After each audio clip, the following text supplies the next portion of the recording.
দেখুন তো চিনতে পারেন কি না এই ফুলটি, ভালোভাবে দেখুন। চিনতে পাচ্ছেন? খুবই প্রয়োজনীয় ফুল। এটি হলো অশোক ফুল,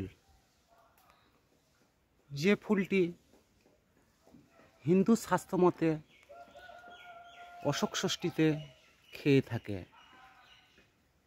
প্রত্যেকটি মহিলারা যারা অশোক ষষ্ঠী করেন তারা এই ফুলটি খেয়েই জলপান করে। এই সেই অশোক ফুল।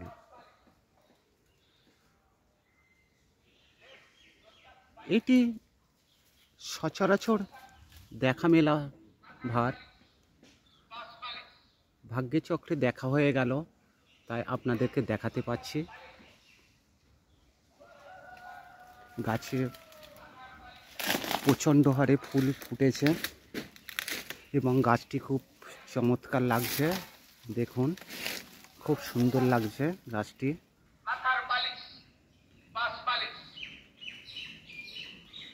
ভিডিওটি ভালো লাগলে একটি লাইক করবেন, বন্ধুবান্ধব আত্মীয় স্বজনদেরকে শেয়ার করবেন।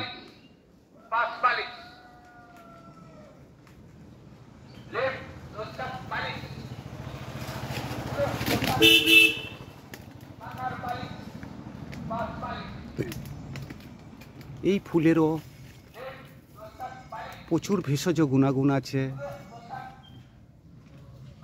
যদি কারো জানার ইচ্ছা থাকে পেজটি ফলো করবেন, অবশ্যই জানতে পারবেন এই ফুলের গুণাগুণ সম্পর্কে।